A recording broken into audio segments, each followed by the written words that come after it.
Many of us have to sit with members of our family we don't see eye to eye with from time, but usually there is a Christmas turkey or some gifts on hand to smooth things over. Few have to make nice with their siblings and in-laws in the glare of the world's media, as Prince Harry, Meghan Markle, Prince William, and Kate Middleton did at today's Commonwealth Day church service in London. Astonishingly, however, the no longer Fab Four made few concessions to the public nature of their final engagement together as senior royals Monday.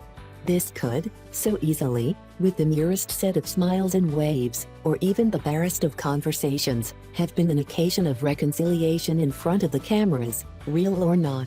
Instead, it was an excruciating ignore-a-thon, a masterclass of social distancing.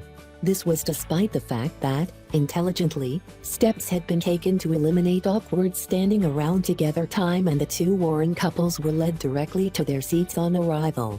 This was a last-minute change of plan, and in sharp contrast to last year, when the foursome loitered, together, but each separately inspecting the fascinating detail of their shoes, in the entrance hall of Westminster Abbey, and then walked behind the Queen, who arrives last, to their seats.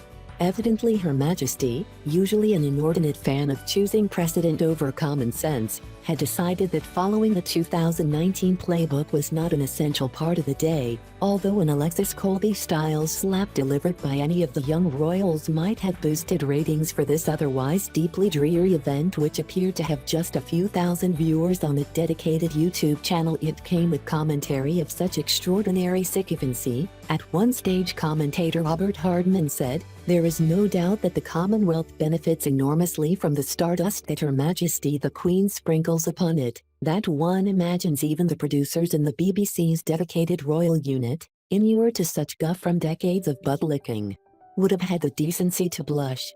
Harry and Meghan arrived first and were shown to their seats, next to Prince Edward and his wife Sophie, and a minute or two later, William and Kate arrived.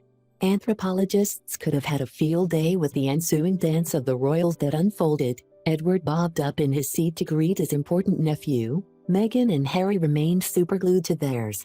A conversational standoff then ensued. William and Kate turned in their seats and spoke to Edward and Sophie. Edward and Sophie spoke to Harry and Meghan, but William and Kate and Harry and Meghan made no conversation with each other. Harry appeared to say, "Hello," while Meghan smiled. Minnie waved and mouthed a greeting at the couple. The camera angle obscured William and Kate's response, but it appeared to be sufficiently non-effusive for Meghan to immediately turn to her husband for social rescue. A conversational standoff then ensued. William and Kate turned in their seats and spoke to Edward and Sophie. Edward and Sophie spoke to Harry and Meghan, but William and Kate and Harry and Meghan made no conversation with each other. Yes, that's right. Two brothers and their wives, involved in one of the most public falling outs of the year, couldn't bring themselves to even pretend to say, "How are you doing? Yeah, all right, man," and smile. That is literally all it would have taken to nudge the narrative onto a different trajectory. If this is what things look like when this lot are on best behavior, imagine being a fly on the wall when all hell broke loose between them in Kensington Palace.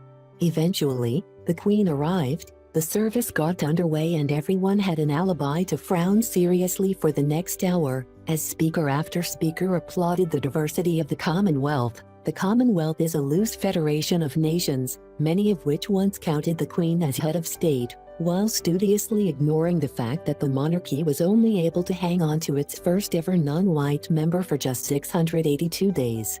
Then, it was over. The congregation filed outside as the BBC's commentators gamely tried to insist that, honestly, despite looking pensive during the service, Harry and Meghan were going to be super involved in the Commonwealth, and that they weren't leaving the royal family. The family bonds are still there. To prove that, we were told, Harry was coming back to the UK to fire a starting gun at the London Marathon next month. Hopefully, the commentator somewhat lamely added, shrewdly hedging his bets. Because, you know, maybe he will, maybe he won't.